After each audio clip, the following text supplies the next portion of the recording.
ध्यान से सुनना। देव ऋषि नारद ने भगवान सगर को, राजा सगर को, सूर्य वंश में उत्पन्न हुए राजा सगर को कहा था कि तुम्हारे घर औलाद नहीं, संतान नहीं, इसलिए शिव की आराधना करना। उसी तरह आपको देव ऋषि नारद ने मार्ग बता दिया है कि अगर संतान नहीं है, 10 साल हो गए, 12 साल हो गए, 14 साल हो गए, 20 साल हो गए, बस एक प्रार्थना शिव जी से करो। सफेद आंकड़े की जड़ लेकर रजस्वला धर्म के 7वें दिन शिव मंदिर में शंकर भगवान से ऊपर से 21 बार घुमाकर तुमरुका जी का नाम लेकर उसको कमर में, वही मंदिर में शिवलिंग का दर्शन करते करते नंदी के पीछे की ओर खड़े होकर शिव का दर्शन करते करते उसको बांध लो लाल धागे में, तुमरुका जी का नाम। और महाराज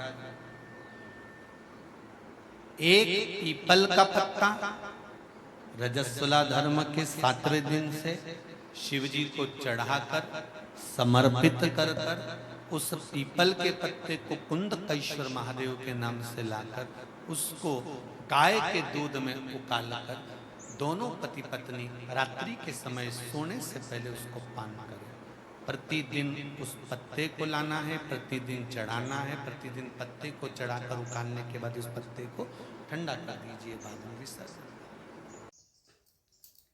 यह कथा आप लोगों को कैसी लगी? हमें तो बहुत अच्छी लगी, क्योंकि महाराज जी ने इस कथा में बहुत ही अच्छी और ज्ञान वाली बातें बताई है जो हमारे जीवन पर्यंत काम आने वाली है।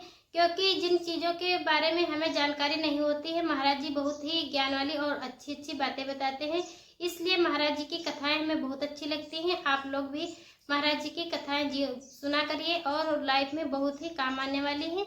अगर ये कथा आप लोगों को अच्छी लगी हो, अगर यह कथा आप लोगों को अच्छी लगी हो तो वीडियो को लाइक करिए, चैनल को सब्सक्राइब करिए, कमेंट में जय श्री कृष्णा लिखना न भूलें। मिलते हैं हम अगली कथा के साथ, तब तक के लिए राधे राधे भक्तों।